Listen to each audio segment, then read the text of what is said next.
Hola, ¿qué tal? ¿Cómo están? Hoy quisiera hablarles del siguiente tema. ¿Es Japón un buen país para vivir si eres extranjero? Es decir, si no eres una persona japonesa.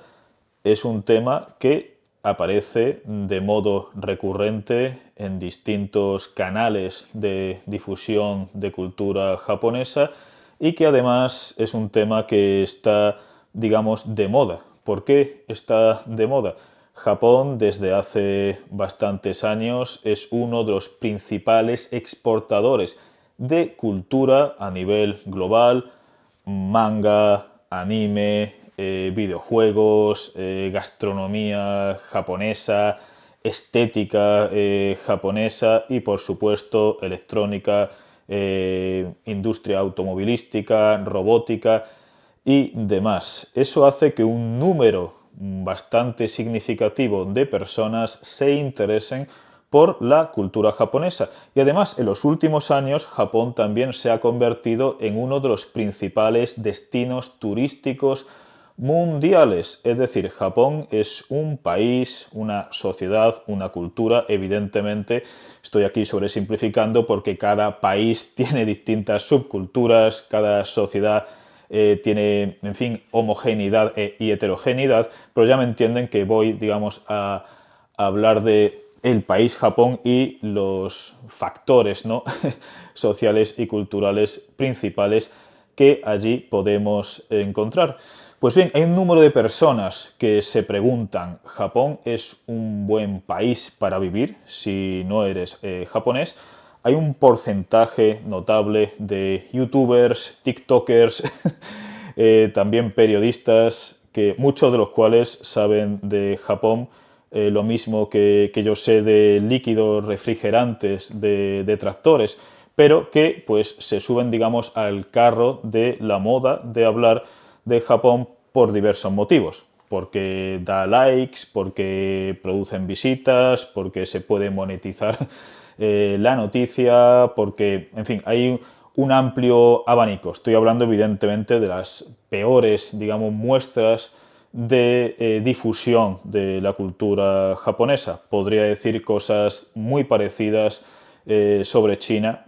Ya saben ustedes, los que me conozcan, que trabajé durante 8 años para la Universidad de Estudios Extranjeros de Pekín y entonces, pues, también podríamos decir cosas muy interesantes, ¿no? Sobre la percepción cultural que de China se tiene desde el extranjero, o las percepciones culturales en plural. Pero hoy quisiera hablarles de Japón.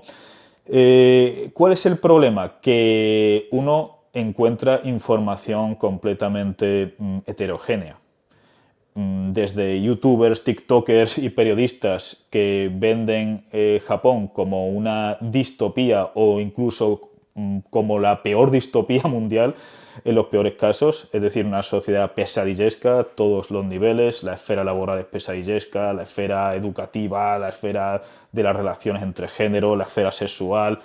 Evidentemente estoy hablando de los peores casos, esto es un espectro, pero hay un porcentaje, ¿no? de noticias, de vídeos de YouTube, de TikTok, etcétera, que te venden Japón pues, como una pesadilla social, de la cual lo mejor que se podría hacer es huir, escapar y tratar de no tomar nada, excepto algunas cosas estéticas, que es un poco, digamos, una de las modulaciones que el orientalismo tiene. El orientalismo es un término introducido o popularizado por Edward Said, que básicamente es un término polisémico que se usa en ciencias sociales.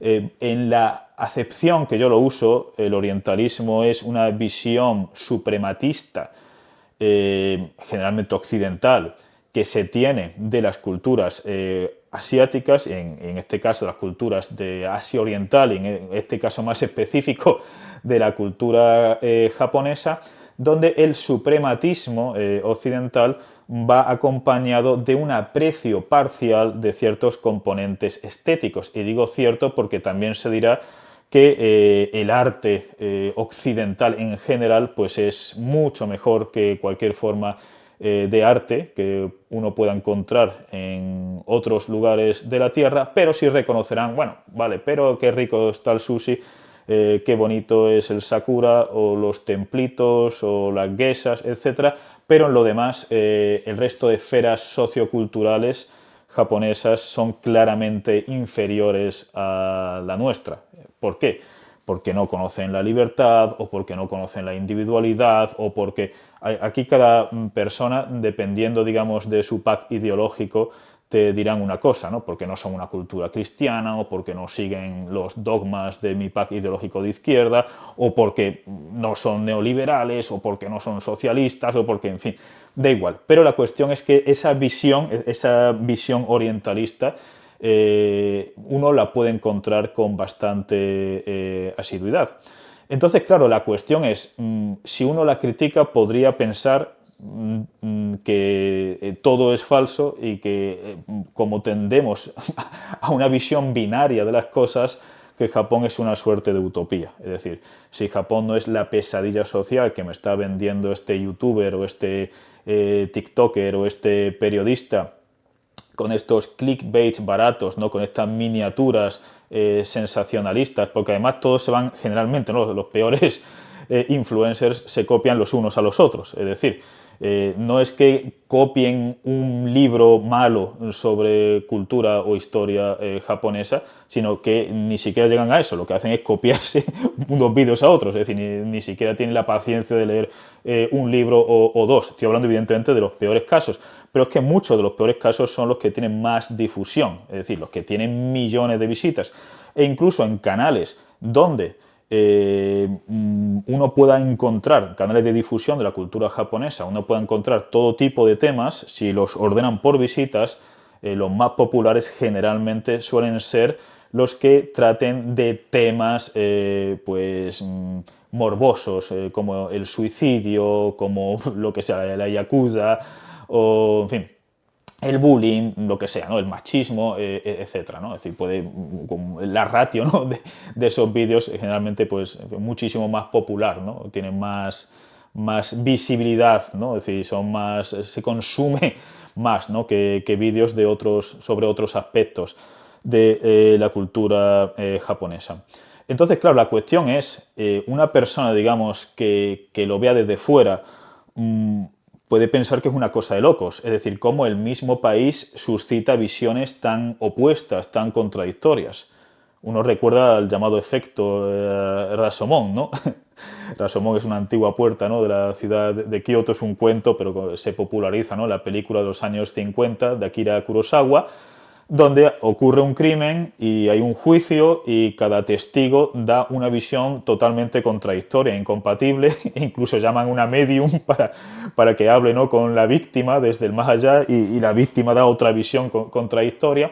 Y el efecto Rashomon se suele utilizar en psicología social para designar fenómenos de interpretaciones opuestas, donde muchas veces no es que haya una mentira deliberada, puede haberla, es decir, evidentemente hay gente que estratégicamente dice cosas distópicas o apocalípticas sobre Japón o sobre cualquier otra cosa, o bien porque trabaja para un lobby que le interesa vender otra cosa, el American Way of Life, o bien porque lo puede monetizar o genera visitas, en fin, hay muchos mecanismos por los cuales una persona puede engranar en una política estratégicamente negativa y demonizadora acerca de otra cosa. Puede ser otra religión, una sociedad, una cultura, una filosofía. Pero en todo caso, es decir, al margen, ¿no? digamos, de los mecanismos por los cuales uno puede hablar realmente mal sobre otra cosa, también podemos encontrar gente que te dice lo opuesto o gente que está en un punto medio. Y claro, cuando están hablando de la misma sociedad o la misma cultura, la pregunta es ¿cómo puede ser esto? ¿No? Es como si estuviéramos ante un test de Rorschach, ¿no? Ya saben que en psicología los famosos test de Rorschach, uno ve, digamos, una especie de manchurrón y uno ve una mariposa, y otro ve una cabeza abierta, y otro ve a Batman, y otro ve a, yo que sé, a Pikachu haciendo calistenia. Es decir, dependiendo de esquemas cognitivos, según, digamos, la teoría, ¿no?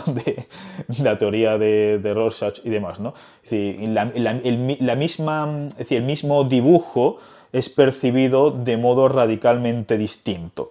Y es aquí a donde yo quiero ir a parar. Es decir, esto que ocurre con Japón también ocurre con muchas otras cosas. Es decir, Japón no es especialmente peculiar en este asunto. Simplemente hay un interés sobre Japón que no hay sobre Taiwán, o que no hay sobre Singapur, o que no hay por diversos motivos socioculturales, ¿no? En los cuales no vamos a entrar ahora. Pero una vez que hay un interés sobre algo, pues es normal desde la psicología social, la antropología cultural, la epistemología, que se perciba de modo distinto. Pero claro, esto da lugar a una suerte de esquizofrenia interpretativa o hermenéutica, ¿no? ¿Quién tiene la razón? ¿Cómo puede ser que haya gente que me esté vendiendo Japón como una distopía absolutamente terrible y pesadillesca, y otras personas me estén vendiendo Japón como una utopía completa, ¿no? Es decir, ¿qué pasa aquí, no? ¿Qué es lo que está pasando?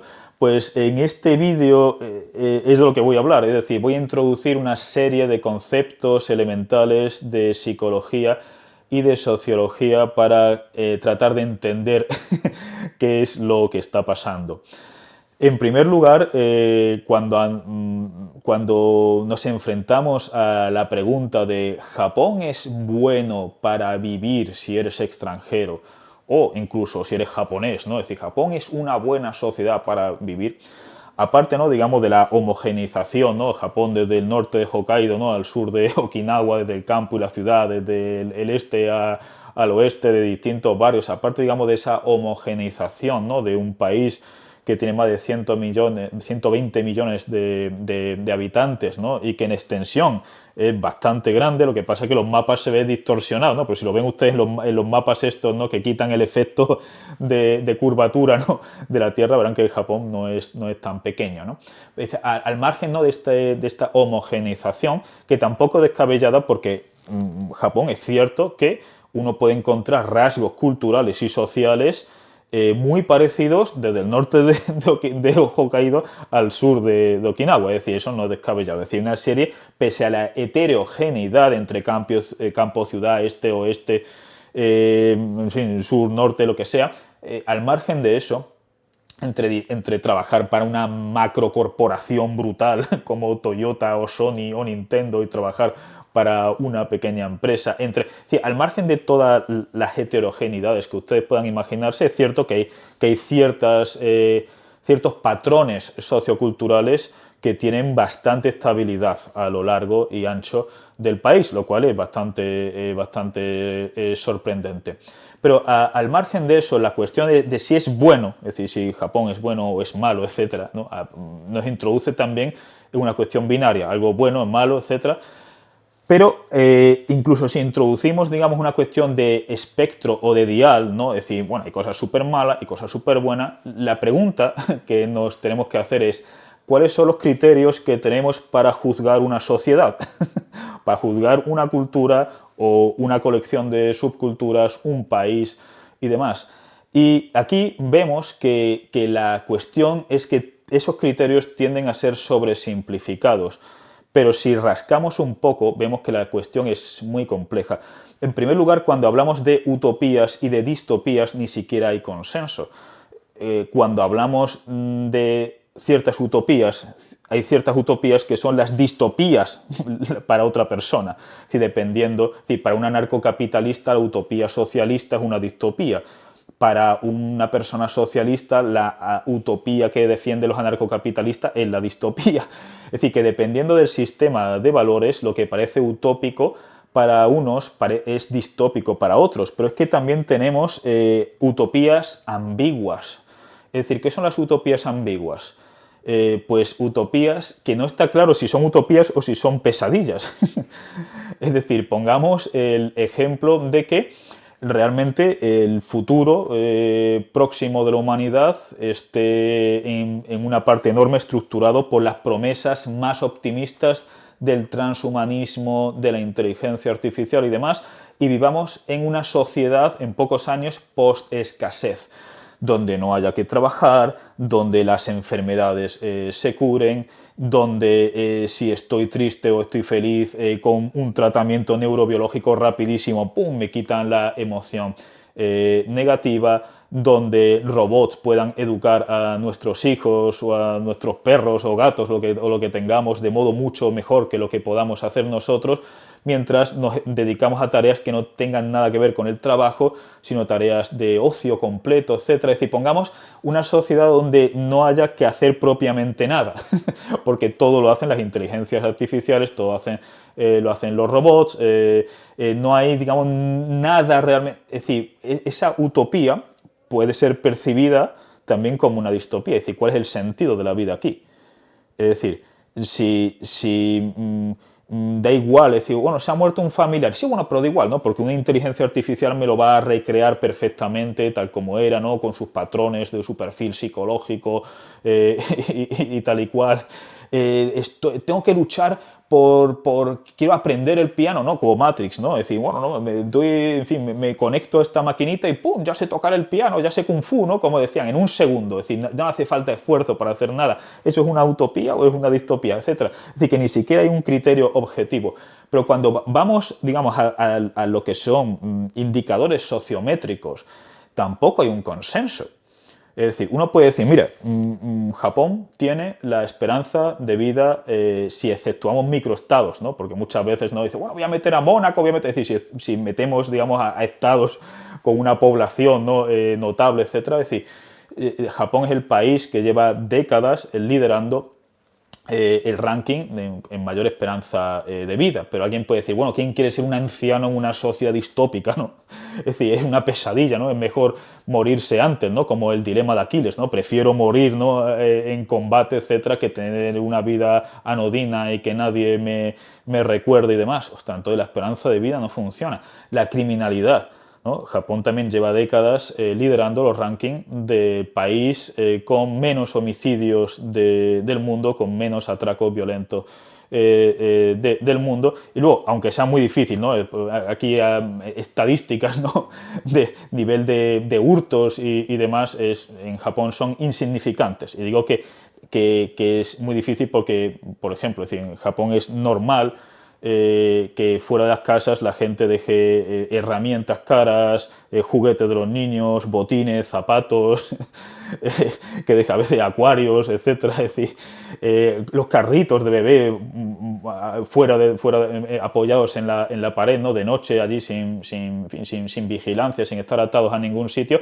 Entonces, claro, las estadísticas de carritos de bebés robados en una ciudad española pues también serán muy bajas, pero porque nadie se le va a ocurrir dejar carritos de bebé en una ciudad fuera de las casas, ¿no? O cascos de 200 euros puestos ahí encima de una moto sin atar, etcétera.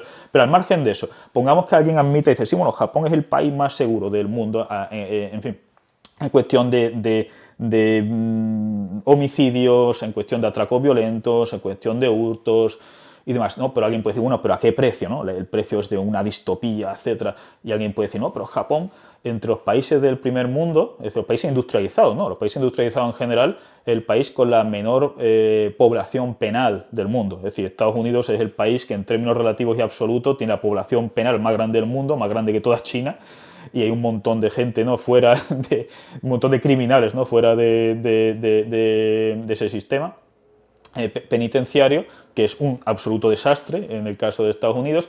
Y alguien, bueno, pero sí, pero ¿a qué precio, no? Si Japón tiene una población penal, ¿no? Pero ¿a qué precio, no? Porque, es decir, que cualquier indicador, ¿no? O el civismo, o la limpieza, etcétera, ¿no? Pero la opresión, pero no sé qué. Es decir, que y ni siquiera a qué precio, sino a mí no me importa. Es decir, hay un porcentaje de gente que le gusta, esto, uno de los temas centrales que aquí quiero hablar, es decir, cómo se percibe, es decir, cómo se percibe algo depende de nuestras evaluaciones cognitivas, depende de los códigos y las narrativas culturales en las que estamos, depende de lo que los sociólogos llaman nuestro hábitus, pero también dependen de ciertas disposiciones de nuestro perfil psicológico, si tenemos una tendencia al neuroticismo o no, si tenemos un historial de trauma o no, si somos más extrovertidos, si somos más introvertidos, es decir, que es una cuestión realmente multidimensional, biopsicosociocultural,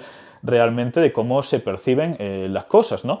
Pero es decir, no es ya que este ejemplo que le estoy dando es, alguien puede decir, bueno, sí, en principio una esperanza de vida muy alta es mejor que una esperanza de vida mucho más baja, pero si el precio es una sociedad alienada, totalmente atomizada, pesadillesca, etcétera, no vale ese precio. Es decir, intelectuales públicos, ¿no?, o dramáticos, como los prefiero llamar en este caso, tipo Juan Manuel de Prada, cuando ven el pasado europeo, cristiano, etcétera, del antiguo régimen o incluso de la Edad Media como una edad de oro en comparación con la edad de tinieblas actuales, Juan Manuel de Prada y muchas de estas personas son perfectamente conscientes de que la tasa de asesinatos de la Edad Media o del antiguo régimen era astronómicamente más alta que, que a día de hoy en Europa, que la esperanza de vida era muchísimo más baja, que la mortandad infantil, la mortandad en parto, que los criterios de higiene, etcétera, de las infraviviendas,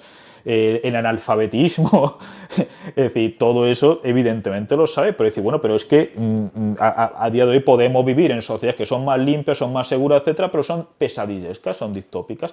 Pero es que al margen de eso, ni siquiera hay un consenso de que la limpieza o la seguridad sea algo realmente bueno. Es decir, en la cuestión, digamos, de la limpieza, un muro medio derruido, lleno de grafitis, ¿no?, y de pipí de perro, por ejemplo, con basura, puede ser percibido como un símbolo identitario de mi barrio, de algo guay, ¿no?, de algo cool, etcétera. Un montón de personas, ¿no?, se hacen fotos, ¿no?, con un muro, ¿no?, medio derruido, con grafitis, y otras personas pueden percibir ese mismo muro como una degradación social y estética, como el síndrome de la ventana rota, etcétera, del barrio o de la esfera pública y demás. Es decir, que ni siquiera hay un consenso sobre eso, es evidente, ¿no? Quiero decir que sería muy fácil, bueno, en principio no sería impensable que en España la gente se quitara los zapatos antes de entrar en las casas, o que las calles no estuvieran llenas de pipí y de cacas de perro como están en muchos sitios, o con mucha basura, etcétera. No sería tan difícil, etcétera. Pero mucha gente puede decir, bueno, es que esto le da vidilla, ¿no? Le da wabi sabi, ¿no?, al barrio, etcétera. Es decir, que ni siquiera hay un consenso sobre eso. Entonces, ¿cómo podemos, es decir, a la hora de evaluar cómo es una sociedad, en este caso la japonesa, cómo podemos tratar de tratar de recrear, ¿no?, un cuadro coherente con todos estos con los principales factores, ¿no?, psicológicos y socioculturales? No sé si se han fijado ustedes que muchas veces hay un porcentaje de gente que ve documentales o que incluso viaja a países que no es solamente son muy pobres, sino donde hay unos niveles muy altos de delincuencia, de enfermedades, de infravivienda, y te dicen, no, pero son felices. Pero luego van a Japón o van a Corea y dicen, no, pero son infelices, ¿no? Y dice, bueno, ¿cómo puede ser? Quizás sea cierto, es decir, porque no tiene por qué haber una correlación, ¿no?, entre pobreza, felicidad e infelicidad, pero los sociólogos y los psicólogos sociales usan un concepto que es el de estresor social. Es decir, el estresor social es una estructura, un proceso, un elemento de la sociedad que produce malestar o que produce muerte, en el peor de los casos. Es decir, las infraviviendas que se pueden caer, que son tremendamente, que no aíslan del frío o del calor extremo, evidentemente la delincuencia. Es decir, vivir en un barrio donde hay tiroteos, donde la mayor parte de familias conocen o tienen algún familiar que ha muerto de sobredosis o que ha muerto tiroteado o que alguien la ha dejado embarazada en dudosas circunstancias de consentimiento y ha desaparecido. Es decir, vivir en un barrio con pobreza absoluta, pobreza extrema, es decir, con falta de acceso a sanidad, a higiene, a seguridad, etcétera, eso es una situación objetiva estresante. En principio, ¿no? Es decir, hay una serie de estresores sociales.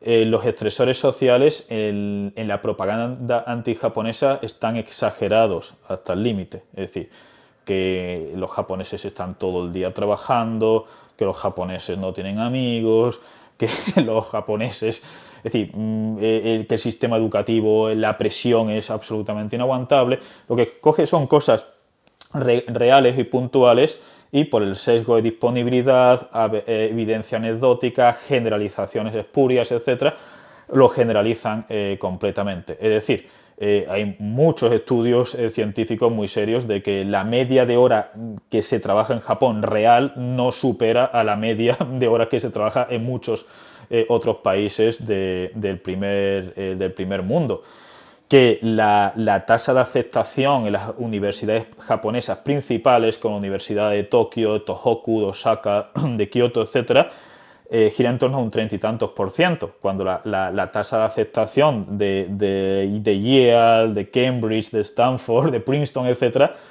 gira en torno a un 3 o un 4, un 4%, y hay muchísimas universidades japonesas con una tasa de aceptación altísima y muchos institutos con examen, bueno, es decir, saben que lo dividen en elementary school, ¿no? Middle school, high school, hay exámenes de admisión y los exámenes de admisión donde hay presión, evidentemente hay muchos casos de presión, son para los institutos más de élite que van para los te van a preparar para los exámenes de admisión de las mejores universidades, pero es que en muchos colegios y muchos institutos y muchas universidades donde quizá el problema es casi el contrario, es decir, están los niños y los adolescentes están más tiempo en los clubs, ¿no? O viendo anime o en el karaoke que realmente estudiando y demás. Es decir, hay universidades con un nivel bastante bajo e institutos con un nivel bastante bajo. Es decir, en comparación con lo que uno podría... No significa, es decir,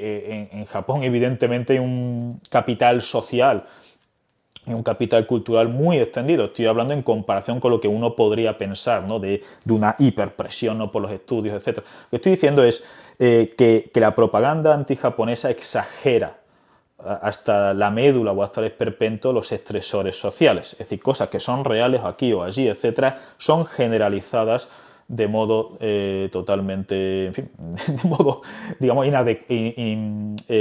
inadecuado, ¿no? Pero al margen de eso, es decir, cuando estamos hablando de estresores sociales, es obvio que en Japón, es decir, el nivel de infraviviendas o de pobreza absoluta o de falta de higiene o de falta de acceso a la educación, a la sanidad o de falta de acceso a viviendas dignas o a trabajos, etcétera, es decir, el nivel de paro muy bajo, es decir, esos estresores sociales son mucho más bajos que en otros países. ¿Qué ocurre aquí? Que aunque les estoy diciendo, digamos, que hay una objetividad en los estresores sociales, es decir, los estresores sociales pueden realmente matarte, pueden realmente enfermarte, pueden realmente...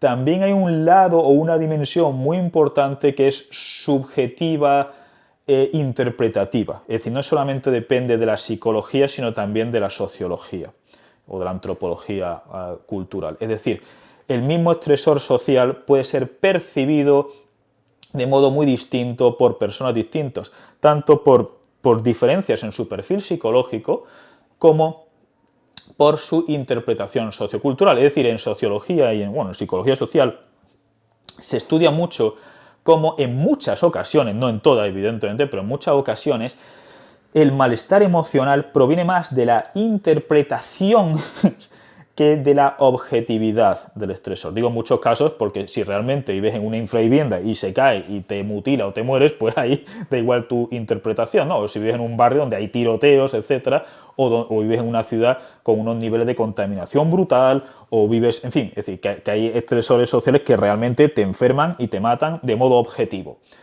Pero hay otros estresores sociales que sin llegar a tanto, el impacto emocional que tienen en las personas depende de criterios socioculturales. ¿Cómo puede ser eso? En primer lugar, digamos, criterios psicológicos, podríamos hablar de tendencias al neuroticismo. ¿Qué son las tendencias al neuroticismo? Es decir, en psicología de la personalidad se habla de los Big Five, ¿no? De la teoría de los grandes 5 tipos de perfiles psicológicos, ¿no? No voy a hablar de esto, pero sí voy a hablar de uno de los, digamos, de las dimensiones o uno de los principales perfiles, que es el neuroticismo. El neuroticismo no entendido como lo entendía Freud o el psicoanálisis, etcétera, sino como lo entiende la psicología de la personalidad actualmente, o la mayor parte de escuelas de psicología de la personalidad. El neuroticismo es la tendencia que muchas personas tienen para que pequeñas cosas, es decir, para tener una respuesta negativa, anómalamente intensa por pequeñas cosas. Es decir, que otras personas, esto se llama, digamos, en gran parte también la adaptación hedónica, es decir, viene de hedoné, ¿no? Placer, bienestar, ¿no? La anedonia en psicopatología o en clínica y en psiquiatría, la anedonia es cuando una persona ha perdido la capacidad para tener felicidad, para tener placer y demás, y la adaptación hedónica es como una persona, dependiendo de perfiles psicológicos, pero también de su interpretación del mundo, de su sistema de valores, ¿no? De experiencia de la infancia, de muchas cosas, se adapta o no a situaciones que son estresantes. Es decir, la misma situación puede ser percibida como, bueno, esto es caótico, pero me adapto, sé moverme por aquí, ¿no? Como Virgilio sabe moverse por el infierno como algo guay, ¿no? Mira qué divertido, el tráfico este es un auténtico caos, ¿no? Pero no es algo que le provoque, o mira, mi vecino está poniendo un reggaetón o trap, ¿no? A la 1 de la mañana, etcétera.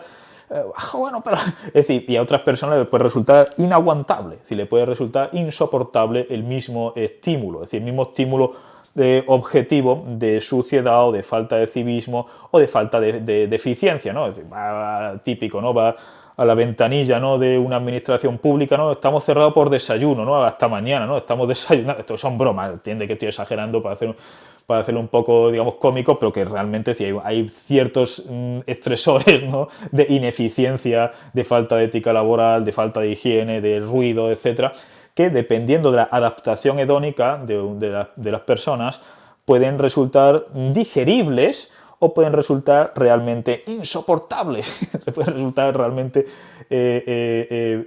pesadillescos, ¿no?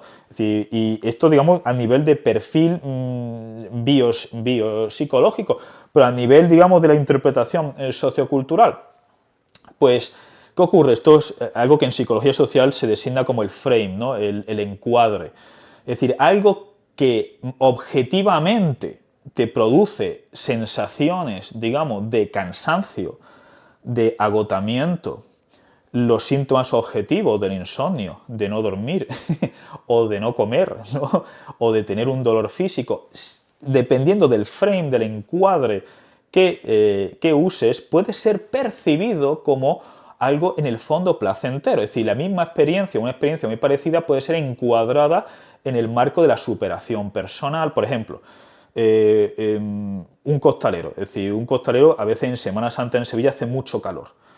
Un costalero, digamos, paga dinero para llevar un montón de kilos. Y a veces se le hinchan completamente, digamos, del peso, toda la parte del trapecio hinchada, están sudando, muchas veces tienen síntomas de deshidratación, tienen hambre, es decir, hay una serie, digamos, de síntomas objetivos. Quizá la noche anterior estaban nerviosos y durmieron muy poco, con lo cual quizá tengan agujetas, quizá tienen algún pequeño desgarro muscular, quizá tienen alguna tendinitis, es decir, son criterios, son, digamos, en principio cosas objetivas, pero la experiencia se enmarca en algo positivo.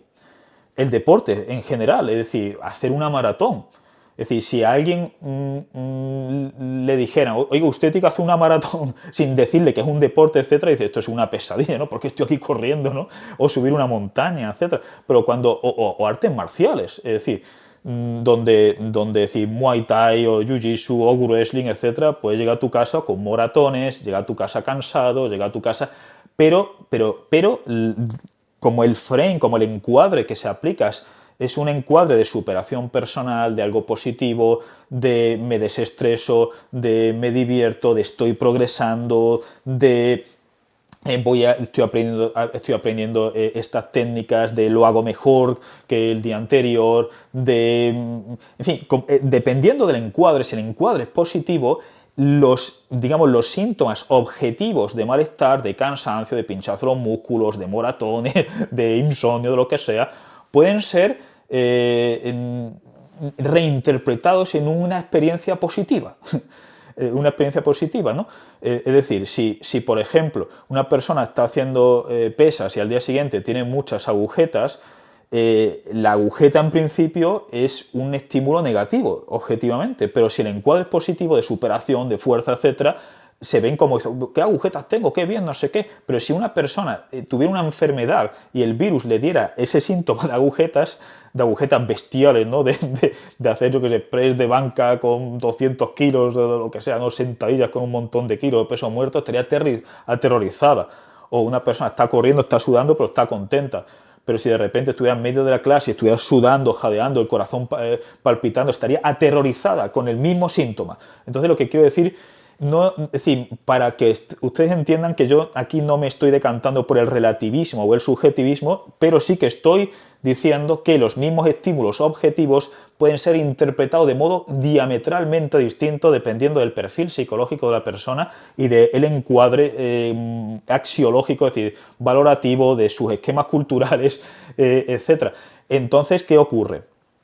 Que en el caso, digamos, de la sociedad japonesa, dependiendo de estos factores de los que le estoy hablando, una persona puede estar más cómoda o menos cómoda. Pero Japón tiene unas peculiaridades culturales que son realmente mmm, excepcionales. Es decir, cuando mucha gente dice, ah, bueno, Japón es una especie de, en fin, de marca blanca o de China, ¿no? O de Estados Unidos, porque está, porque dice, bueno, mira, sí, porque aquí ves cosas que están, ¿no? En otros países, ¿no? Que si el iPhone, que si el no sé qué.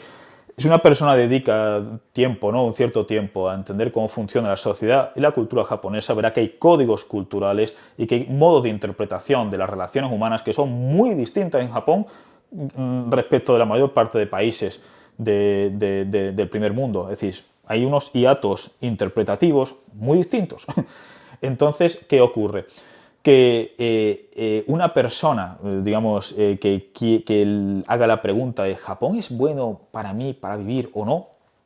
Tiene que tener en cuenta un montón de factores.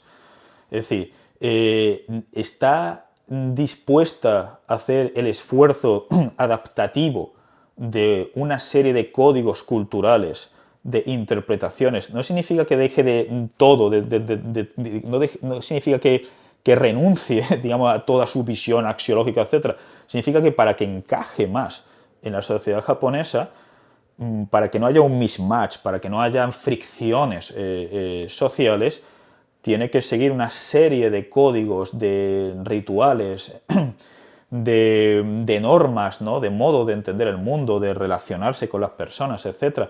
Es decir, de expresar malestar de modos muy distintos a cómo se expresa, por ejemplo, en España o en países de Hispanoamérica, en modos de expresar que uno quiere algo de modo muy distinto a cómo se expresan, etcétera.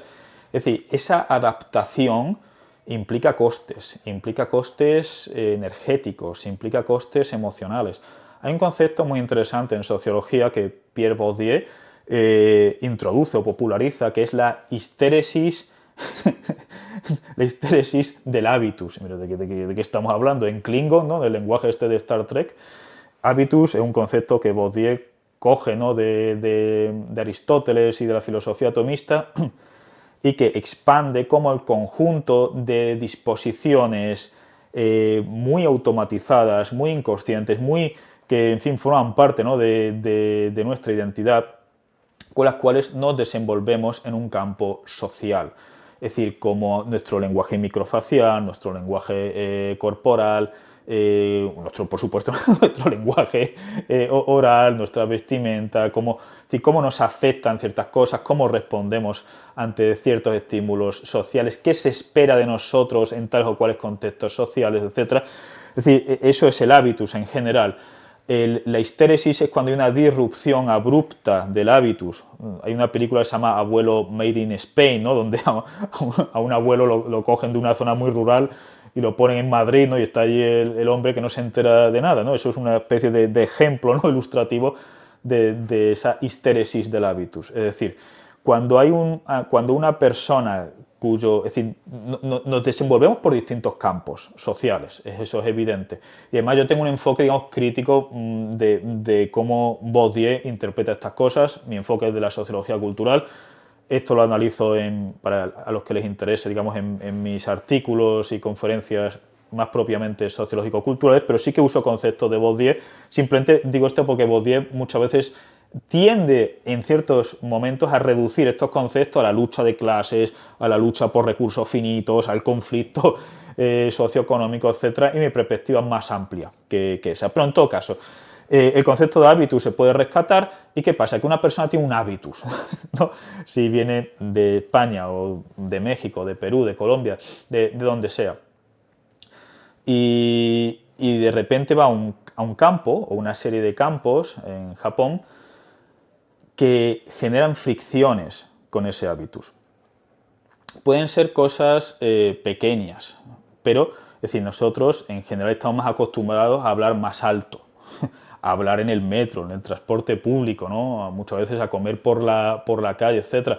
Japón, eso está muy mal visto. Es decir, en Japón lo principal, evidentemente, hay japoneses que se saltan estas normas cívicas, ¿no? Pero en general, de promedio, en número agregados, hay un respeto enorme por la esfera pública, por la esfera civil. Las calles en general están impecables de limpias, en general. El civismo es brutal, es decir, es tremendamente difícil que haya un vecino poniendo música muy alta en los coches, en su casa, molestando, hablando a voces. Es decir, la gente en el metro, en el transporte público en Japón, se duermen no ya porque estén exhaustos, se duermen porque pueden dormirse. Es decir, y te puedes dormir porque sabes que, uno, que no te van a robar, incluso en metros como el metro de Tokio, sabes que no te van a robar y la gente habla bajito o no habla para no molestar a los demás. Sin embargo, en otros metros de otras ciudades la gente está hablando o muchas veces casi rebuznando, ¿no? Altísimo. Por supuesto, en fin, entonces eso hace que sea más difícil dormir, etc. Es decir, esto pueden ser pequeñas cosas, pero es un elemento disruptivo. Es decir, es un elemento disruptivo. Es decir, yo me acuerdo cuando una de las veces que estuve viviendo en Kioto, estaba en la Universidad Sangyo de Kioto, que está en las afueras, y vivíamos en un edificio donde había muchos estudiantes internacionales. Esto es digamos, una anécdota personal que cuento. Y había estudiantes internacionales de todos los colores, no digamos colores étnicos, sino colores interpretativos, vamos a decirlo así. Es decir, había estudiantes que hacían un esfuerzo por adaptarse a normas culturales japonesas en la esfera pública, porque luego uno en la esfera privada puede hacer lo que quiera siempre que no moleste, ¿no?, a los demás, ¿no? Tipo, no pongo la música, no, ahí ya está molestando al vecino. La cuestión es que había también un porcentaje de estudiantes internacionales que se quejaban mucho, se quejaban mucho de Kioto. Claro, yo lo veía muchas veces en el autobús, y en el autobús los japoneses estaban callados o hablando muy bajito, hablaban altísimo, muchas veces no seguían las colas, en el edificio no se quería quitar o se le olvidaba quitarse los zapatos, porque en el edificio en cuanto entrabas había como los institutos, ¿no?, los colegios japoneses, unos stands, ¿no?, donde cogían unas zapatillas o sandalias, te quitaban los zapatos, entraban con zapatos, manchaban los tatamis que había, etc. Estoy hablando, digamos, de los peores casos, ¿no? Pero que no eran tan pocos, es decir, que hay un porcentaje de estudiantes internacionales, y esto no tiene por qué ser, digamos, por malicia, etc., sino que tienen un hábitus, es decir, tienen una inercia psicosociocultural de hablar, es decir, si algo no me gusta pongo mala cara o resoplo, digo no sé qué, no sé cuánto, que en el campo donde se movían está aceptado, no está considerado como de mala educación. Sin embargo, en Japón está considerado de mala educación. Lo mismo que en Japón, pues a ver, es decir, la gente que dice, no, es que cuando los japoneses sorben, ¿no?, los ramen o los soba, lo que sea, yakisoba suena, es de mala educación, ¿no? O los japoneses no dan dos besos, o no sé qué, no sé cuánto, que es raro, ¿no?, que no sé cuánto. Es decir, que hay códigos culturales que son distintos. En todo caso, lo que quiero decir es, si un extranjero no se adapta a ciertas normas, tanto de civismo como, digamos, de lo que en Japón se considera eficiencia o respeto hacia los demás. Es decir, llegar incluso puntualmente está casi considerado de mala educación. Llega a una reunión 5 o 10 minutos antes. Pero si una persona está acostumbrada a, bueno, no pasa nada si llego 10 minutos tarde, 20 minutos tarde, etcétera, porque en su país se ha adaptado el sistema para eso, es decir, porque el sistema es más flexible, porque lo que sea, ¿no?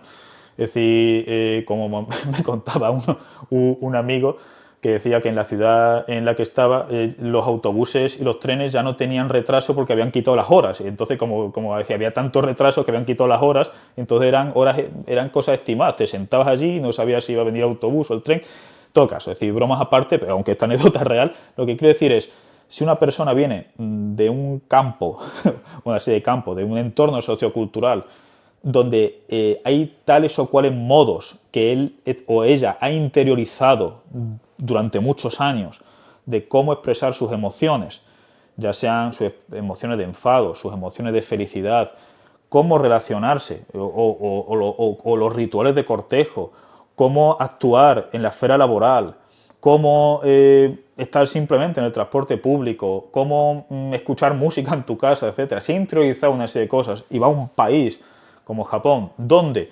es muy distinto o disrumpe los ritmos de vida de los japoneses, es decir, como se ve desgraciadamente muchas veces entre un porcentaje de turistas. Ya digo que hay muchos turistas que hacen un esfuerzo realmente notable por seguir las normas de civismo, de educación, de limpieza japonesa, pero también un porcentaje de turistas que se saltan las colas, que hablan a voces, que tiran papeles o incluso que se jactan de lo fácil que es robar en Japón, porque es realmente fácil, es decir, comparado con la mayor parte de países del primer mundo, con cierta excepción, en fin, como Taiwán, lo que sea. Sí, pero por ejemplo, en el caso de España es muchísimo más fácil robar en Japón que en España, y pese a la cantidad de robos, ¿no?, y hurtos que hay en España. ¿Qué quiero decir? Estos son, digamos, los peores casos. Lo que quiero decir es que si no se adapta a ciertas normas de cómo funciona la esfera laboral, la esfera educativa, la esfera pública, la esfera de las relaciones íntimas, va a provocar disrupciones. Lo mismo que el turismo masivo provoca disrupciones. Por ejemplo, en España, muchas veces, ¿no? Es decir, el turismo de costas, pues hay gente muy educada y gente que no es tan educada. Y que, bueno, ya lo saben, ya lo saben ustedes, pero hay mucha gente, ¿no?, que vive en zonas de costas y está cansada y quemada, ¿no?, del incivismo, del turismo. Es decir, disrumpen los modos de vida de los locales. Entonces, que es lo mismo muchas veces que cuando ocurre aquí un gran partido de fútbol en Sevilla, ¿no? Y vienen los hooligans y hay peleas, ahí rompen coches, rompen contenedores, pero nos venden, no, pero genera mucho dinero, etcétera. Bueno, coja usted ese dinero y llévaselo en un cohete rumbo al sol, ¿no? Es decir, están realmente disrumpiendo y molestando a muchísima gente para que cuatro ricos hagan caja, ¿no?, con los hooligans y el alcohol y demás. En todo caso, lo que quiero decir es, si una persona no se adapta o porque le es muy difícil, o porque no le gusta, o porque no lo entiende los códigos culturales, o porque claro, esa es otra, es decir, si una persona va a Japón sola no es lo mismo que si tiene un amigo japonés, una persona japonesa que le va explicando, mira, esto es un poco de mala educación así, esto lo solemos hacer así. Si una persona de repente llega y empieza, pues eso, en el metro haciendo, o en el autobús, todos los japoneses callados, está haciendo streaming, hablando altísimo, etcétera, y dice, no, es que en mi país se hace. Es decir, que muchas veces por desconocimiento, es decir, que no estoy diciendo que sea por maldad, etcétera. Es decir, yo he hecho cosas las primeras veces que estuve en Japón que son consideradas incívicas en Japón porque yo no lo sabía. Hasta que me fijé, hasta que un japonés me lo dice, ostras, pues verdad. Es decir, hay cosas, digamos, que están hechas por malicia, en los peores casos, como robar, eso es obvio. Es decir, no hace falta, hay cosas que son, digamos, de sentido común, ¿no?, de tirar basura, de robar, etcétera.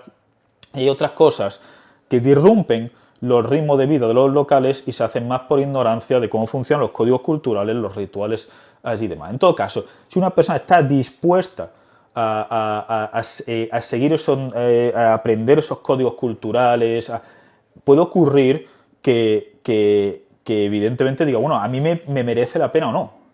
Es decir, porque el hábitus, por volver a este concepto, ¿no?, sociológico, está es decir, muy cristalizado. Es decir, llevamos muchos años relacionándonos de modo social teniendo ciertas disposiciones emocionales ante tales o cuales cosas sociales, que de repente decir que, ¡pam!, que de la noche a la mañana, no estoy diciendo que todo sea distinto, pero hay las suficientes diferencias como para que suponga un esfuerzo la adaptación. Es decir, si no se adaptan, están molestando a los japoneses, en la esfera pública, o en la esfera laboral, o en la esfera educativa, etcétera. Yo eso lo he visto, es decir, la Universidad de Kioto vienen estudiantes, es decir, los peores, estoy hablando de los peores, algunos estudiantes internacionales, el primer día, ¡pam!, ya roban una bici, porque hay muchas bicis que no solamente están con la pata de cabra, sino que no tienen ningún tipo, no tienen tipo, candados, etcétera. Por ejemplo, el sistema de basuras, de reciclaje. Es decir, Japón tiene un sistema de reciclaje que es absolutamente envidiable, pero eso implica un coste. Es decir, aquí es más fácil, es más cómodo en España o en muchos países de Hispanoamérica tirar la basura. Incluso uno abre muchas veces el contenedor de orgánico y se encuentra allí cristales, se encuentra cartones, se encuentra plásticos. Es decir, hay gente, mucha gente, que sigue las normas de reciclaje, pero otras que no. Otras que no. Y luego el sistema, digamos, de cómo, en fin, las botellas, ¿no? Es decir, por ejemplo, en Japón los envases se limpian antes de ponerlo en la bolsa de envases. ¿Por qué? Porque imagínense una botella de gazpacho, ¿no? O de leche a 50 grados en Sevilla, ¿no?, que prácticamente hace en verano, y hasta que viene el camión de basura, la cantidad de bacterias y la costra de suciedad.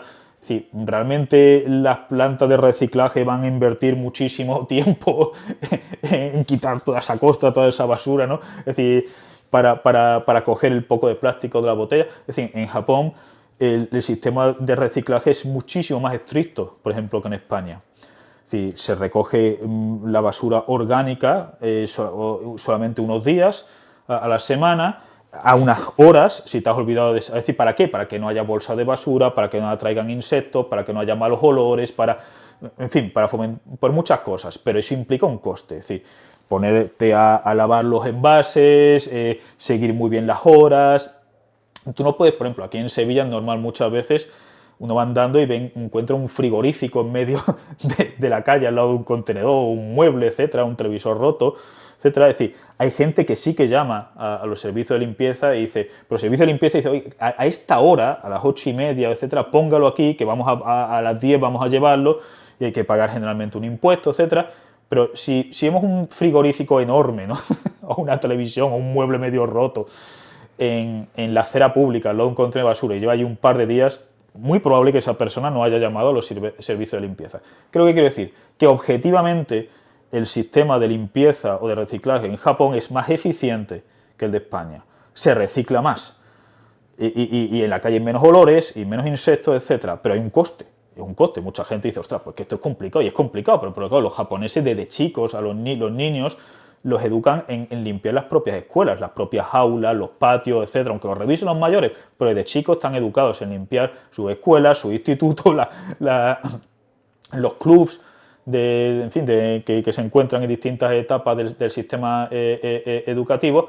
Entonces hay un porcentaje de extranjeros que dicen qué bien funciona este sistema, ¿no? Es decir, que hay sin olores, se recicla mucho más, es decir, etcétera. Y hay un porcentaje de extranjeros que dicen, esto es esto es, en fin, es muy molesto, es muy incómodo. Es decir, hoy que el camión de basura, ¿de qué es? ¿Y a qué horas llega? ¿Y cuánto me tengo que poner a limpiar estos envases? Etcétera. Entonces, lo que quiero decir es que eso implica un coste emocional y nuestras energías emocionales y nuestras energías temporales, etcétera, son finitas. Entonces, habrá un porcentaje de gente a la que le rente aprender estos códigos culturales y el esfuerzo que implica su adquisición, su puesta en marcha, etcétera, diciendo, pues mira, si la sociedad pues, está más limpia, y habrá otro porcentaje de gente que diga, pueden seguir el principio de Ovidio, ¿no? Es decir, el poeta latino que decía, veo lo mejor y lo apruebo, pero sigo lo peor, ¿no? Es decir, me gustaría, ¿no?, levantarme a las 7 de la mañana y hacer footing y comer muesli sin azúcar y tal y cual, pero heme aquí levantándome a la 1 de la mañana y comiéndome un donut de chocolate y poniéndome a ver TikToks, ¿no?, durante 3 horas. Es decir, que estamos movidos por muchos impulsos, por sus sistemas cerebrales relativamente autónomos. Es decir, nuestra mente es un campo de batalla. Esto lo he analizado sobre todo en los vídeos sobre inexist. ¿Qué significa que el yo no existe como sustancia permanente e independiente en el budismo? Lo digo para la gente que le interese, pues en los vídeos sobre budismo pues analizo esto, ¿no? Entonces, ¿qué es lo que ocurre, no? Que muchas personas, es decir, la cultura de, por ejemplo, de cervecitas, en terrazas, etcétera, allí en Japón generalmente no existe. Es decir, hay unas cosas que se llaman beer garden, ¿no? Es decir, en las azoteas, ¿no?, donde se ve cerveza, en centros comerciales hay mesas por fuera, pero generalmente no existe esa cultura de un montón de mesas por las calles y la gente bebiendo cerveza. Es decir, en España se bebe bastante más alcohol que en Japón. Lo digo porque mucha gente dice, oh, Japón tiene un problema grave de alcoholismo, etcétera. ¿No? En España se bebe más. Es decir, el consumo, la venta de alcohol está muy registrado por los gobiernos. Es decir, lo que pasa es que en Japón existe, es decir, hay los llamados izakayas, donde mucha gente bebe, bueno, vive y bebe, en los llamados nomikai, ¿no?, reuniones de empresa donde se ve mucho, hay gente que incluso pierde el conocimiento.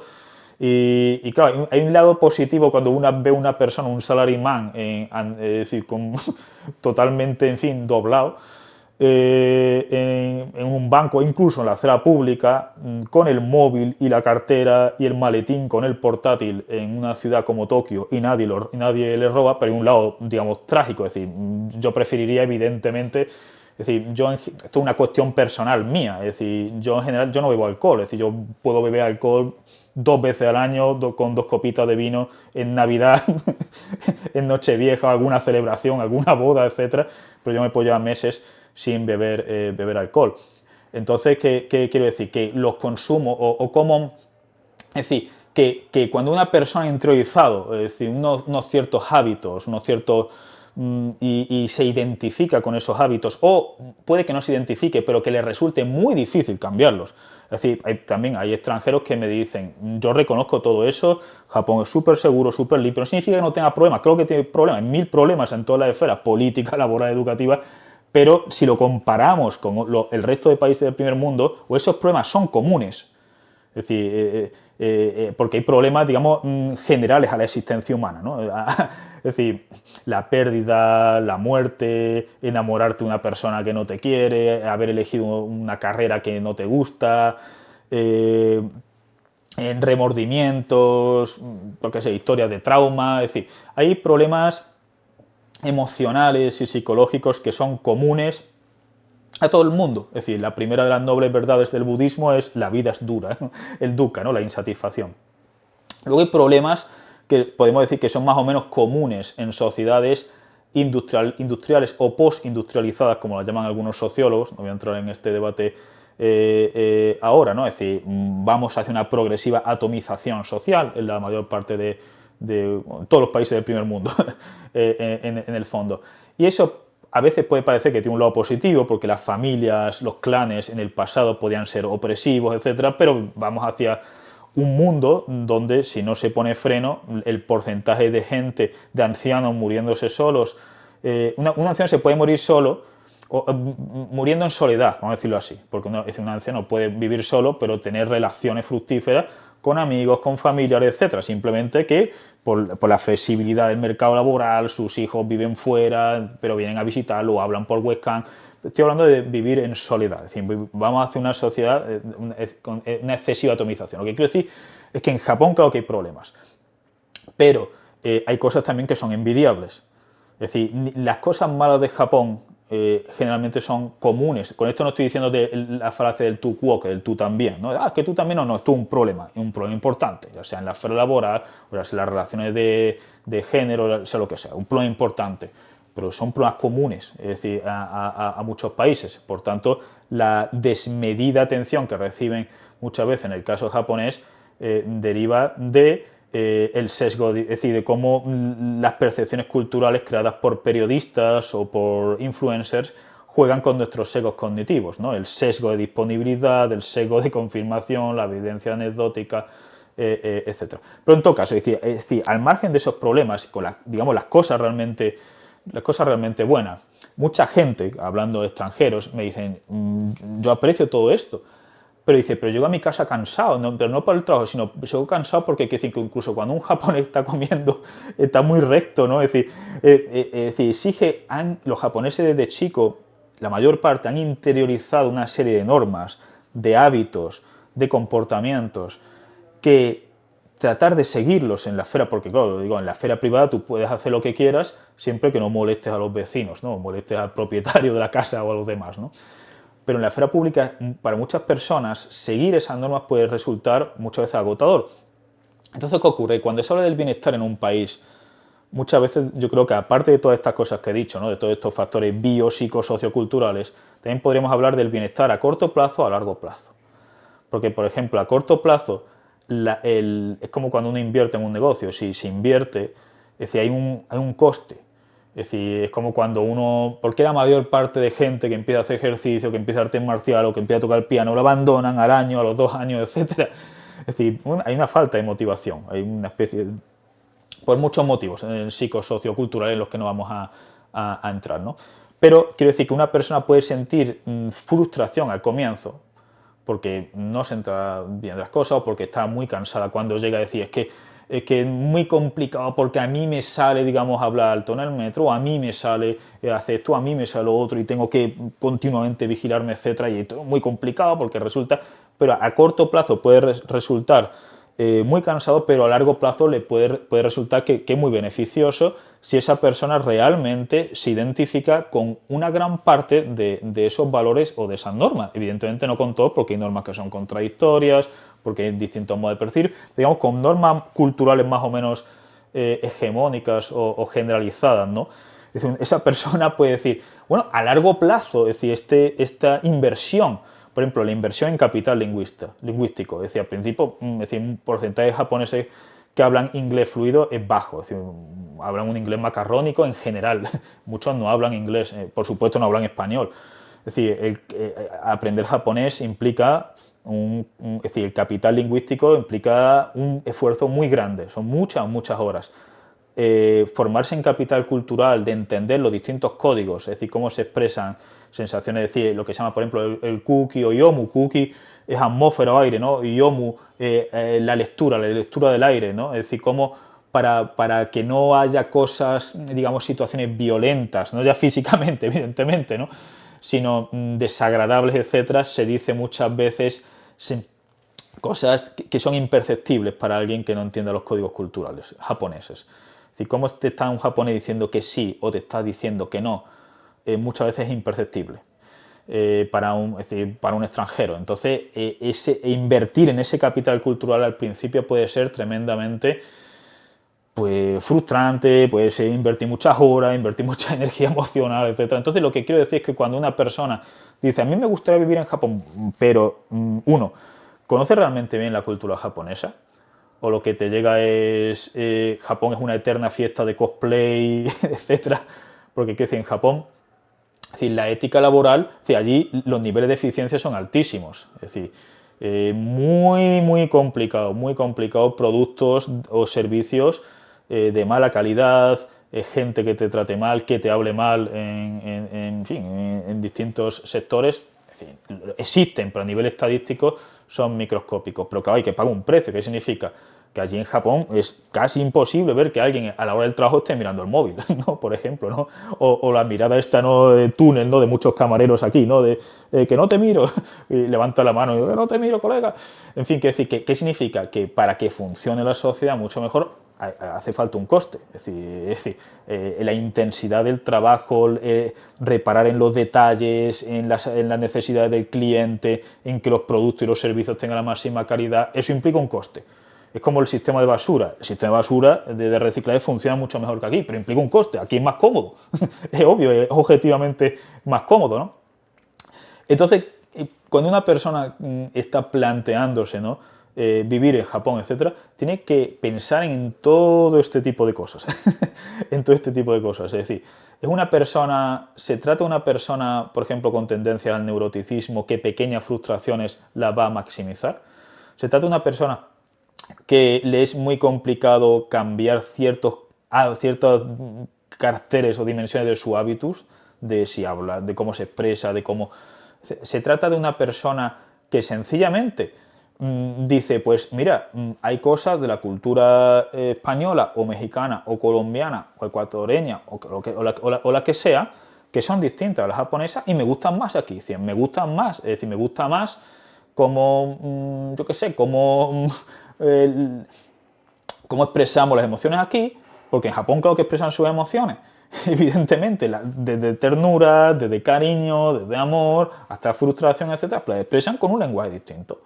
Entonces, con un lenguaje cultural distinto. Y aunque alguien la entienda, pues decir, bueno, para mí me gusta más así, como la estética, ¿no? Es decir, a mí es que me gusta llevar tatuajes, a mí es que me gusta llevar el pelo súper largo en el trabajo, a mí me gusta llevar una súper barba, pero en Japón no está bien en general considerado que un hombre haga esto, que un hombre lleve el pelo largo, que un hombre no sé cuánto, etcétera. Es decir, que hay cosas que son, digamos, objetivas, tipo, a mi juicio, es mejor una sociedad más limpia, segura, cívica, con libertades, con grandes libertades civiles, artísticas, etcétera, que una sociedad con más criminalidad, infravivienda, falta de acceso a la vivienda, falta de acceso a la educación, etcétera. Hay cosas que a mi juicio son objetivas y luego hay cosas que son biográficos, psicológicos, existenciales. Y hay cosas que uno puede decir, pues reconozco la funcionalidad de esto, pero en el fondo pues a mí me gusta más lo otro. Es decir, hay una balanza coste-beneficio donde no se trata solamente de poner Japón versus España, Japón versus México, etcétera. Porque dicen, bueno, sí, claro, es decir, Japón es muchísimo astronómicamente más segura, ¿no?, que México, pero mi familia está en México, ¿no? Y yo vivo en un barrio y hago una serie, digamos, de rutinas en México que si las hago, pues las probabilidades de que me pase algo malo son mucho más bajas. Evidentemente sería mejor vivir en un país donde yo pueda ir por cualquier lado de la ciudad, como ocurre en Japón, y que no me pase nada. Es decir, una mujer puede ir por cualquier lado de la ciudad, a cualquier hora del día y de la noche, etcétera, pero aquí está mi familia, o aquí están mis seres queridos. Aquí, es decir, esto hay que ponerlo, no es solamente el país frente a otros países, es decir, o aquí está o aquí hay un elemento cultural que me encanta. Este deporte que se practica así, o este modo de socializar, o este hobby que aquí está súper extendido, en Japón prácticamente no existe, o no lo conocen, etc. Es decir, que una persona para evaluar todas estas cosas, no solamente es poner en la balanza Japón versus España, Japón versus México, lo que sea, sino que son muchos factores. Y algunos factores son objetivos y son muy potentes, pero estos factores se pueden interpretar de modo distinto. Ya digo que hay interpretaciones que a mi juicio son disparatadas, es decir, la gente, ¿no?, de las discográficas que tratan de vendernos, ¿no?, que es guay, no es la cultura, ¿no?, de los guetos estadounidenses, no es guay la cultura donde hay tiroteo, donde hay embarazo adolescente, donde hay falta de acceso a la sanidad, a la educación, donde hay discriminación, donde hay infravivienda, donde hay no es guay, por mucho que nos lleven años y años tratando de vendernos, o la estética del reggaetón, ¿no?, me llueven el dinero, me llueven las mujeres, no es guay, es decir, son modos de vida, a mi juicio, corruptos, que devalúan, que deterioran la esfera pública, que deterioran las relaciones sociales, etcétera. Es decir, que yo no soy en absoluto un relativista, pero sí que hay una dimensión subjetivo-biográfica de estas cosas. En fin, ¿cómo me gustaría resumir esto? No se crean ustedes las idealizaciones de Japón. Japón es una eterna fiesta de cosplay, todo es videojuegos, todo es súper divertido, etc. Sí, en Japón, es decir, una persona que viene de un barrio o de un país con mucha delincuencia o con mucha pobreza puede llegar a Japón. ¿Y qué ocurre? Que la psicología humana también somos muy injustos porque nos acostumbramos pronto a lo bueno. Es decir, mira, ya vivo en un barrio donde no me van a robar, o donde puedo dejar las cosas aquí, o donde sé que los servicios, la comida es súper higiénica, donde sé que la escuela, etcétera, etcétera. Uno se acostumbra a eso, se puede acostumbrar rápidamente y surgen ¡pam!, otros problemas. Problemas de identidad, problemas de desajustes, problemas de todo tipo, ¿no? Y cómo bandea uno, cómo navega esos problemas, depende de un capital cultural, pero también, digamos, de una serie de herramientas psicológicas o existenciales o filosóficas, de bandear emociones negativas, etcétera. Y entonces hay que, en fin, es decir, hay que usar la balanza coste-beneficios siendo conscientes de que la balanza coste-beneficios no se puede usar como decía la teoría económica neoclásica, es decir, sino usamos, digamos, lo que se llama en teoría de la economía evolutiva la bounded rationality, es decir, una racionalidad limitada, es decir, movida por sesgos cognitivos, tenemos que ser conscientes de los sesgos cognitivos, pero nos movemos con información incompleta, es decir, no podemos manejar todas las opciones posibles ni evaluar las consecuencias más probables de cada opción. No tenemos esa información. Cuanto más conozcamos científica y filosóficamente la estructura causal del mundo, mejor podemos evaluar las sociedades.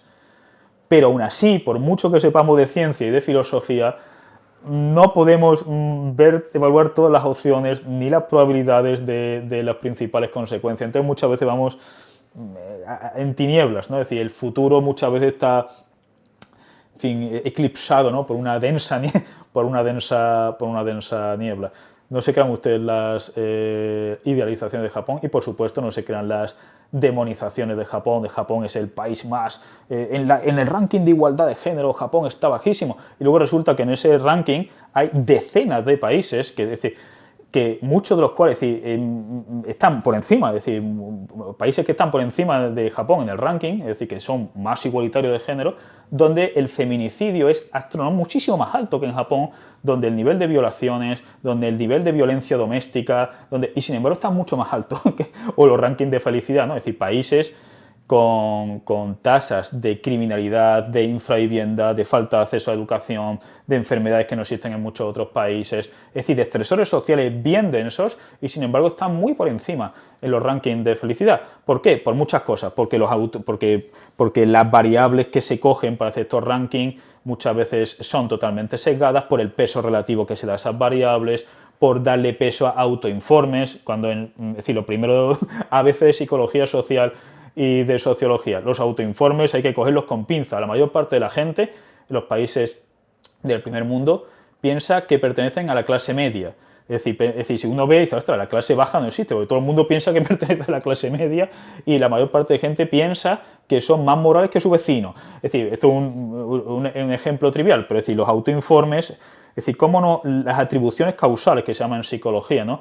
Por el sesgo del actor observador, por el sesgo de autoservicio, por el desplazamiento agencial, por la ilusión de control, es decir, un montón de mecanismos psicosociales que deberían hacernos ver que los autoinformes hay que cogerlos con pinzas, es decir, son valiosos, pero si vemos en un entorno, digamos, más objetivo de esos autoinformes. No se crean ustedes las idealizaciones de Japón, no se crean las demonizaciones. Si están muy interesados en Japón, les animo a suscribirse a este canal, a darle like y a dejarme un comentario.